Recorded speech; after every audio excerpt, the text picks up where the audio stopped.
Hello everyone. Today our topic is process costing or process costing system. Process costing is the method of costing applied to industries where the material has to pass through two or more processes for being covered into a finished product.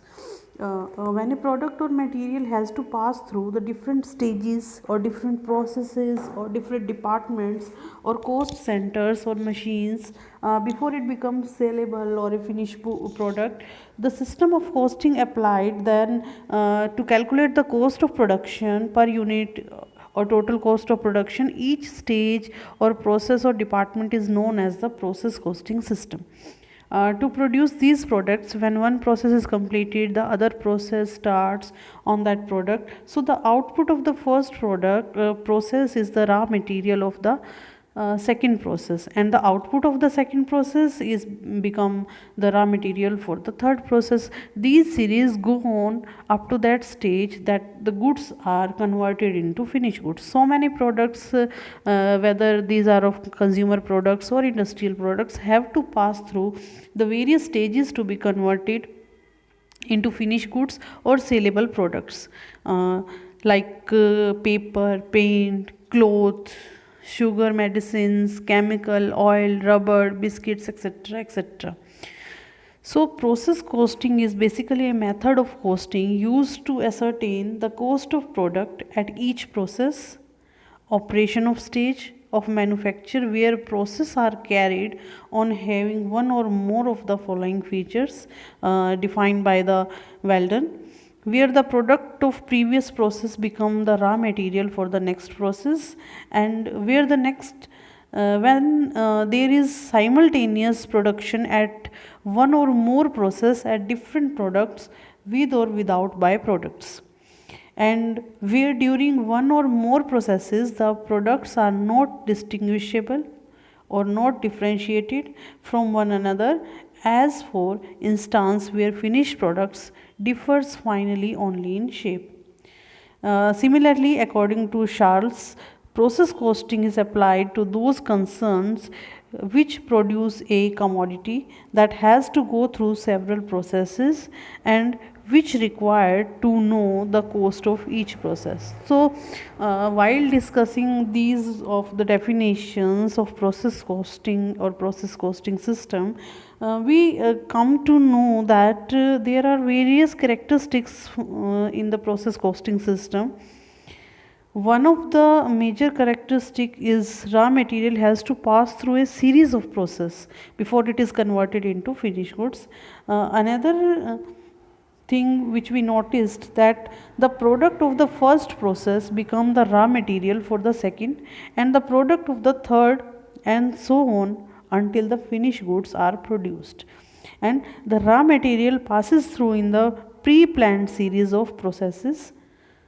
When there so many products are produced with joint products or byproduct, so these joint products are accounted separately in process costing system.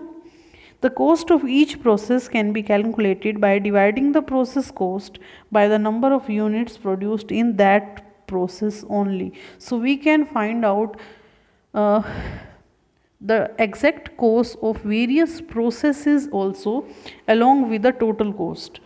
There can be the normal loss, abnormal loss, and abnormal effective during the production process. So we can calculate in process costing system separately each of them.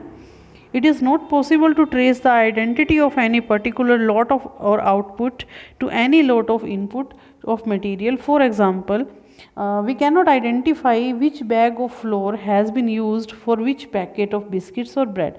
But this also defines that items are standardized. Sometime goods are transferred not at the cost price but at the transfer price.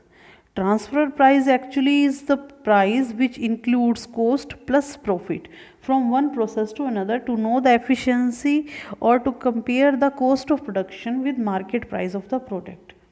So it is the basic quality of the process costing system which separates it with other techniques of costing.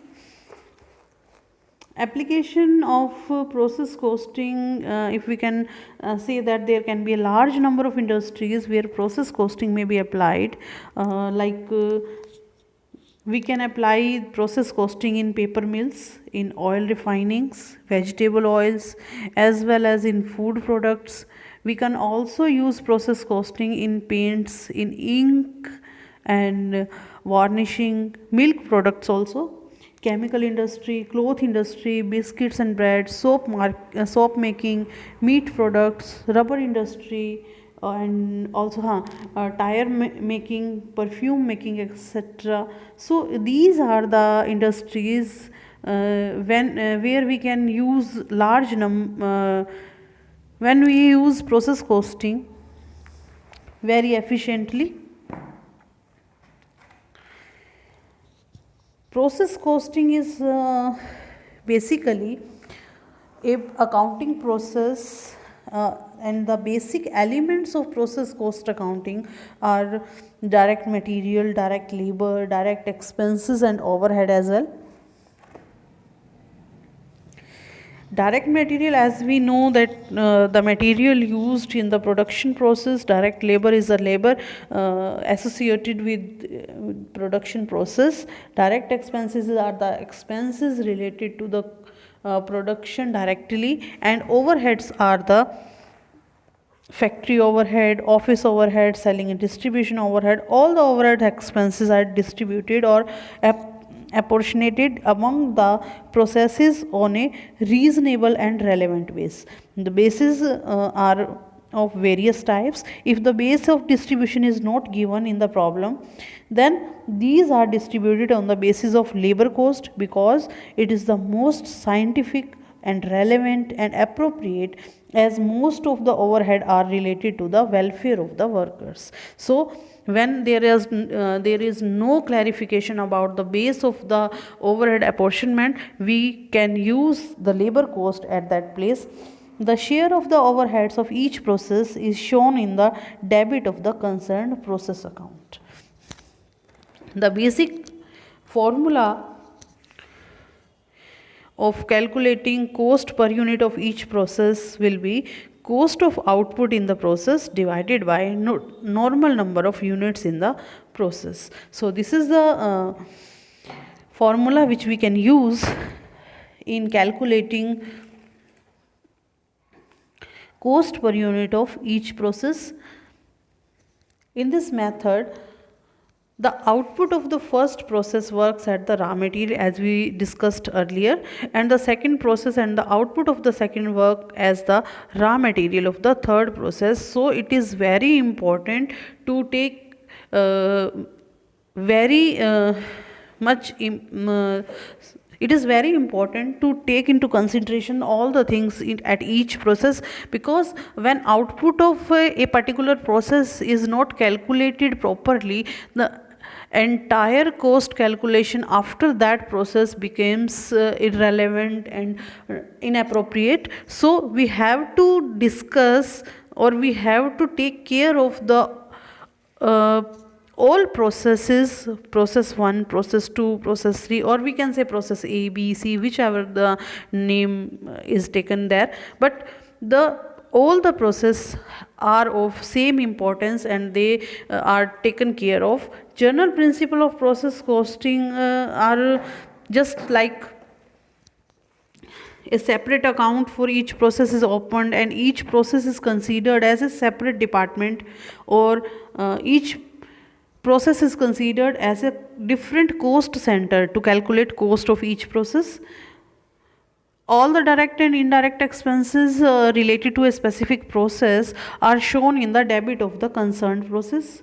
All the losses which take place in the process are shown in the credit of that process account. So process account is maintained, and this is very important to take all these points which I have discussed here, to take care of all these points very carefully.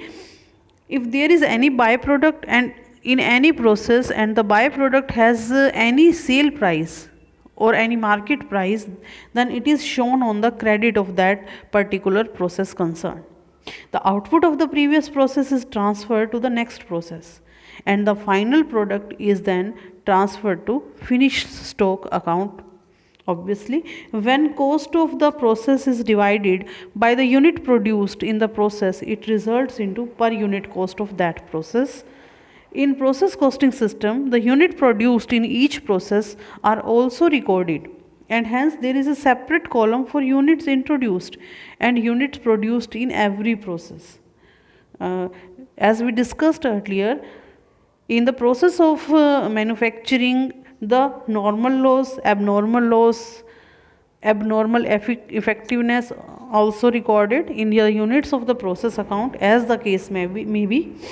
If the half manufactured goods or work in progress is sold during any process, then it is shown in the credit of the concerned process account, like we consider it as sale. If the product of one process is transferred to another process by adding profit, then the goods transferred in the credit by adding profit in that, and the profit is shown in the debit of the process account. So, this is the basic. These are the basic rules while while we prepare process account, or while process cost accounting.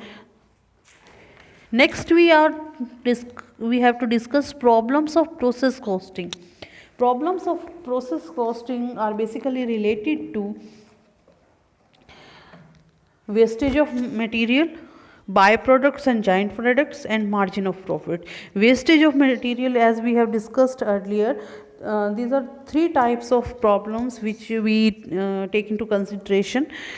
First one is normal loss, second one is abnormal loss, and third one is abnormal effectiveness. When we discuss about byproducts and joint products, uh, byproducts and joint products are accounted in a different way, and margin of profit also considered in the process costing. Preparation of process cost account is very important, because process cost account is the base of this accounting system. All of the adjustment, whether these are related of wastage of material, or related to byproducts, or related to joint products, or related to margin of profits, are to be adjusted in the process cost accounts itself. So there are some basic items which are to be written in debit side of the process account, and there are some items which are to be credit side of the process account. So I have made a rough idea or a list of the items of debit side of process account and items of credit side of the process account. You can see on the screen that in on the debit side of process account, we write material, labor, direct expenses, indirect expenses, abnormal gain, and opening balance in the debit side of the process account of that particular process. Items of the credit side will be process loss, byproducts, and finished products. So we have to take into consideration all these of items while preparing of process cost accounting. Thank you.